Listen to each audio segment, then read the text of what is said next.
민족에 의해서 침략을 당하고 황폐케 된 이스라엘 백성들이 자신의 회복을 구하면서 간구하는 탄식의 기도입니다.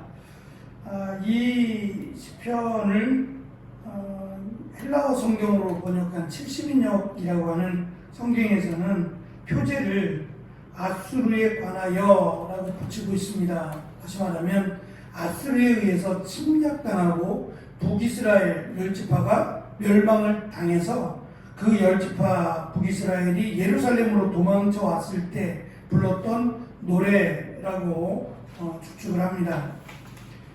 79편 앞에서 말씀이 이스라엘을 주의 기르시는 양으로 표현을 했습니다. 버리지 말아달라는 얘기고 우리는 그렇게 어리석고 미련하다라고 하는 의미를 다시 한번 기억해 하는 시라면 오늘 말씀의 시작은 요셉을 양떼같이 인도하시는 이스라엘의 목자로 고백을 합니다. 요셉을 등장시킨 것은 출애굽 때문입니다. 그러니까 애굽의 역사를 시작하게 한 사람이 요셉이고 그 애굽에서 하나님이 이스라엘을 마치 나무를 심어서 나무를 뿌리째 들어서 가나안 땅에 옮겨 심은 것과 같은 그런 이스라엘의 과거의 역사를 기억하게 하기 위함입니다. 3절을 보시면 지금 이 기도를 하면서 이 기도에 대한 그 기도를 받으시는 분에 대한 설명이 하나님이여라고 부릅니다. 하나님께 드려지는 기도고 하나님이 이 기도를 들으시고 또 우리를 인도해 달라라고 하는 요청임을 알 수 있는데요. 7절을 보시면 3절에서 하나님이여라고 부르고 7절에서는 만군의 하나님이여라고 확대해서 조금 더 구체적으로 부릅니다. 19절로 가시면 만군의 하나님 여호와여라고 하나님을 이렇게 3번씩 반복해서 부르지만 똑같이 부르지는 않고 조금 더 강하게 조금 더 하나님의 위대하심과 전능하심을 드러내며 강조를 합니다. 1절에서는 빛을 비추소서라고 시작을 하고 마지막 19절은 주의 얼굴빛을 비추소서라고 역시 마찬가지로 하나님이 그 빛을 특별히 얼굴빛을 우리에게 비춰주시기를 간구합니다. 얼굴빛이라고 하는 것은 하나님의 얼굴이 있어서가 아니라 하나님의 시선, 그 하나님의 우리를 인도하시는 그 인도하심이 우리가 아닌 다른 쪽으로 시선을 거두지 말아달라고 하는 간구입니다. 마치 아이가 집에서 이렇게 어머니가 음식을 만들면 아이가 이렇게 막 아장아장 걷기도 하고 그때가 가장 위험할 때기도 하죠. 근데 이 아기가 엄마가 이게 바로 옆에서 일을 하는데도 아기는 계속해서 일하다 자기 놀다가 자기 나름대로 재밌게만 놀다가도 가끔씩 이렇게 엄마를 봐요. 확인하는 거죠. 있나 없나를 확인하는 겁니다. 있으면 안심하는 거예요. 안심하고 또 놀다가 엄마가 잠시 뭐 물건을 가지고 옆방으로 갔거나 그러면 안 보이면 아기가 울죠. 마치 그러한 모습을 상기시키듯이 하나님의 얼굴빛을 우리에게 돌리셔서 지금 이렇게 됐다라는 설명이에요. 우리가 아수르에 의해서 침략을 당하고 이렇게 이스라엘 주변 원수들의 나라에 비웃음거리가 된 것은 물론 이스라엘의 죄악 때문입니다. 하나님이 그토록 경고하셨고 또 참고 인내하셨음에도 불구하고 그들이 정말 하나님을 욕되게 만들었어요.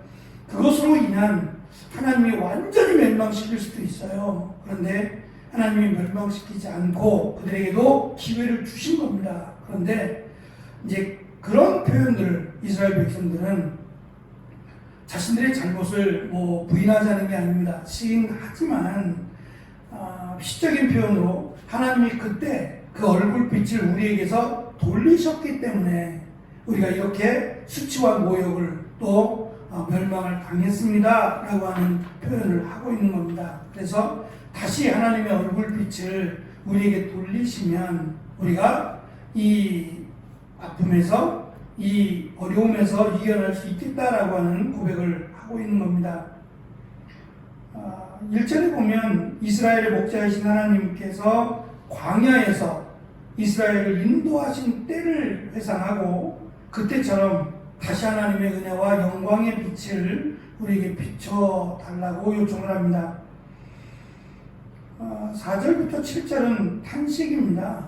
하나님께서 얼마든지 우리를 이기게 할 수 있고 대적을 물리치게 할 수 있는 그 전능하신 하나님이 우리의 기도를 들으시기는커녕 오히려 우리에게 대하여 진노하신 것에 대해서 탄식합니다.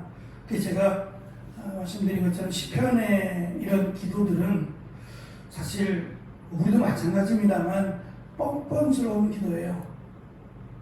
너무도 뻔뻔하고 양심이 있다면 이렇게 못할 것 같아요. 그냥 죄송하다고만 말하고 그래도 도와주시기를 기도하지 하나님 어디 계시냐고 왜 하나님 우리를 버리셨냐고 어찌 보면 참 뻔뻔한 거지만 그렇게라도 하기를 하나님이 원하신다라는 생각이 들어요. 뻔뻔하지만 그래도 하나님께 나와서 하나님 우리를 불쌍히 여겨주시고 우리의 죄악을 인정은 하지만 그래도 우리가 원수들의 국가에 의해서 조롱과 수치를 당하는 것이 오히려 하나님을 욕되게 하는 거 아닙니까? 그것을 봐서라도 하나님 우리를 구원해 달라고 하는 그런 기도입니다.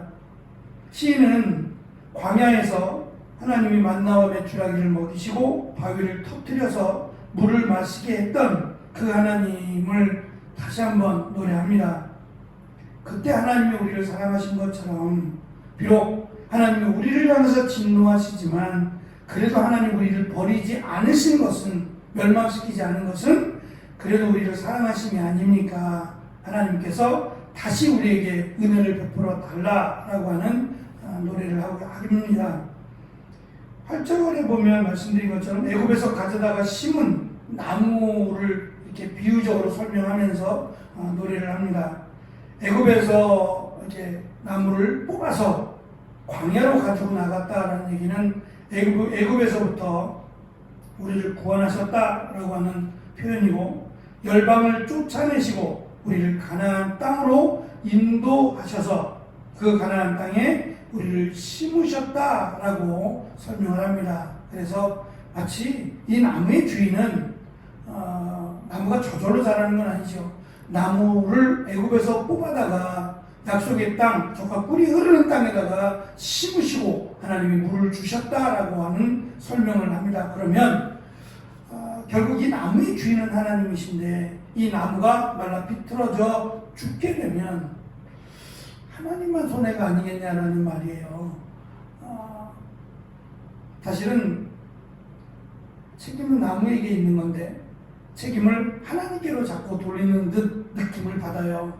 그것은 정말 지푸라기라도 찾고 싶은 마음 때문에 그래요.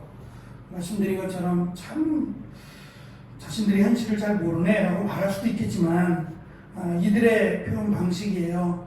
이렇게 해서라도 지푸라기라도 찾고 싶은 그런 심정으로 하나님이 우리를 불쌍히 여기지 않으시면 우리는 정말 멸망받을 수밖에 없기 때문에 하나님의 은혜를 구하고자 이런 표현들을 쓰고 있다라고 보여집니다.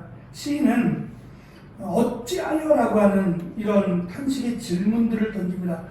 이거는 이제 수학적인 질문이에요. 몰라서 하는 질문이 아니라 충분히 답을 알고 있어요. 알고 있으면서 자신들에게 질문하는 거예요. 어찌하여 하나님이 라고 하는 말은 자신들이 하나님이 우리를 여기까지 버리셨다든지 인도하셨다든지 하는 것을 살펴보자는 얘기입니다.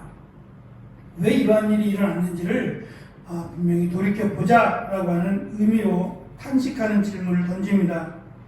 하나님께서 포도원에 담을 허셔서 이스라엘을 보호해 주지 않으셔서 마치 길에 지나다니는 모든 자가 우리를 밟았고 나무를 밟았고 꺾었고 또 못살게 굴었다는 얘기입니다. 또 수풀의 멧돼지가 그 나무의 열매를 다 먹어버렸다는 거예요. 들짐승으로 비유되는 부정한 침략자들에 의해서 놀림을 당하고 꺾임을 당한 나무가 되었다는 겁니다. 그래서 아주 흉측한 그런 포도나무가 되어버렸다는 거예요. 근데 그 이유가 하나님이 포도원의 담을 허무셔서 이렇게 되었다는 얘기죠. 그럼 다시 담을 쌓기만 하면 시간이 지나면 회복이 되겠죠. 그러니까 하나님이 우리를 보호하시고 하나님이 인도하시면 이 모든 것이 다 해결될 것이다 라고 하는 고백이고 또 노래입니다. 이 노래를 부르는 이들은 사실 배경이 말씀드린 것처럼 아수르에 의해서 북이스라엘의 10지파가 멸망을 당한 그때이지만 또 이 시가 이것보다 더한 이스라엘 백성들이 포로로 잡혀갔던 그런 바벨론 시대 또 페르시아로 헬라로 로마로 연결되는 꽤 오랜 시간 이스라엘이 약 700년 가까이 이 포로 생활을 하게 되거든요. 그때도 불렀을 노래였을 거라는 거죠. 그래서 절망 가운데 정말 낭떠러지의 끝에 몰려있는 그런 상황 속에서라도 이 노래를 부르며 희망을 가졌을 것이다 라고 이야기를 합니다. 어쩌면 이것이 은혜라고 생각해요. 어떠한 경우라도 그래도 끈을 놓지 않는 하나님의 은혜 앞으로 나아가는 것, 이것이 축복입니다. 하나님의 입장에서 볼 때는 축복입니다. 어찌 보면 뻔뻔스럽고요. 어찌 그럴 수 있을까라고 말할지 모르겠지만 그렇게 해야 된다는 겁니다. 그래서 베드로가 예수님을 3번이나 부인을 하고 정말 사도로서가 아닌 예수님을 따라갈 수도 없을 만큼의 부끄럽죠. 왜냐하면 그때 당시는 수치와 이 명예라고 하는 것은 목숨보다 귀한 거였거든요. 그런데 제자가 스승을 배신했다는 것은 이루 말할 수 없는 수치입니다. 더 이상 사도라고 말할 수도 없는 그런 베드로가 가룟 유다와 같은 결정을 하지 않은 것이 잘했다라고 하는 거예요. 그런 결정을 했다 그래서 누구도 뭐라 하지 않을 텐데 하나님의 마음은 예수님이 원하시는 것은 포기하지 않는 겁니다.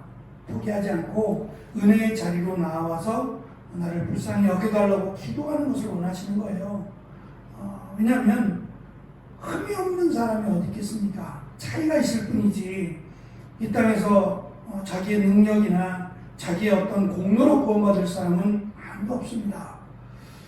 하나님의 입장에서 보면 더 큰 은혜는 사실 더 많은 죄를 짓고 그런 자들에게 더 큰 은혜가 있는 거죠. 그러니까 하나님은 누구에게나 예수님은 모든 사람, 모든 죄인을 위해서 사실 십자가에 달려 죽으신 거기 때문에 누구든지 하나님 앞에 나오지 못할 자는 없어요. 큰 죄를 지은, 세상에서 용서받지 못한 죄를 지었다고 해도 하나님 앞에 나올 수 있고 또 그도 사함을 받을 수 있다는 게 하나님의 사랑과 은혜가 아니겠습니까?